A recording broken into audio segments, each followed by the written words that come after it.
Is there a mass grave beneath you? You can turn back now or learn the stuff they don't want you to know.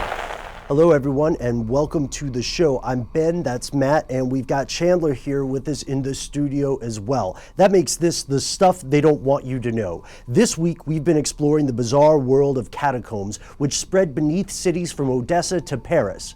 Yeah, that's our first weird place to be buried, but not the last. A catacomb is an ancient subterranean passageway typically used for burial or sanctuary. So the first places called catacombs were these underground tombs in Rome's Appian Way. How old were they? Well, rumor has it that the apostles Paul and Peter were buried in there.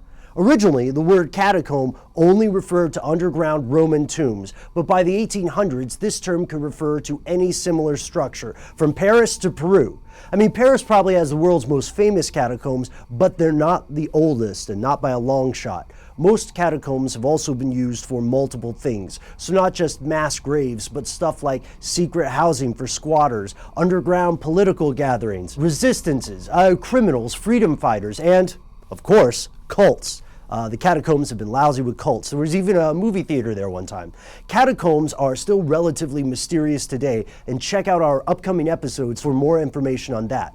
Second weird place to be buried, the Sedlik Ossuary in Kutna Hora, Czech Republic. It's known as the Bone Church. Why? Because this is a church built of bones. The outside looks normal, but on the inside, it's decorated with the bones of over 40,000 people. And they're not just, piled up in tasteful little cairns or something. They're artistically arranged across the entire interior. We're talking garlands of bones, a chandelier, the Schwarzenberg coat of arms. They came from these mass graves unearthed in the 1400s, either for construction or to make room for more recently deceased people. And this woodcarver named František Rent was told to put these gigantic piles of bones in order. And that's when he made it weird. Made it weirder, I guess, because it wasn't a normal situation. The Sedlik Ossuary has unique sculptures, but it's not the only place where bones are piled up or used for decoration. This place called the Ursulakammer in the Basilica of St. Ursula in Cologne, for example, also has decorative bone art. There are other ossuaries across the world. They're almost like cities of the dead, right? Except, of course, that there are real cities of the dead. I know it sounds like a horror movie, but there are these things called necropoles, or the singular necropolis, in areas across the world, Asia, Turkey, Guatemala, and more. Ancient cultures built elaborate, large resting places for their dead.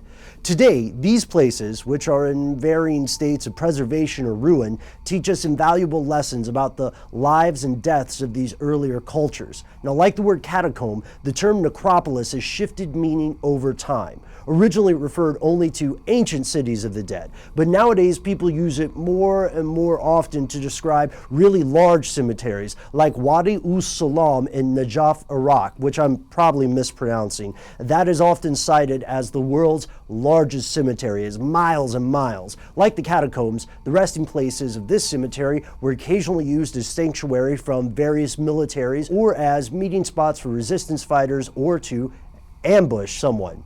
Now, no one's sure how many millions of people are buried in this graveyard because the graves are built on top of each other. And as morbid as it might be, it's no surprise that people use cemeteries or catacombs as a place to hide. We all have strong cultural taboos about disturbing the dead. And unless there's a compelling, undeniable need to break these mores, most people would rather let the dead stay where they are.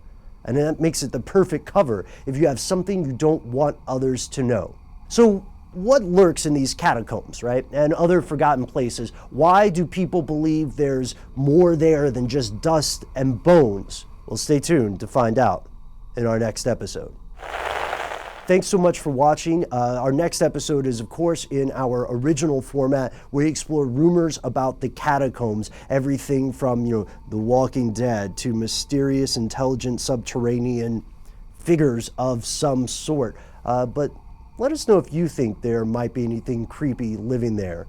You can tell us in the comments. You can find us on Twitter. You can find us on Facebook. We have our own website, Stuff They Don't Want You to Know. And you can always write to us at our new email address, conspiracy@howstuffworks.com. UFOs.com.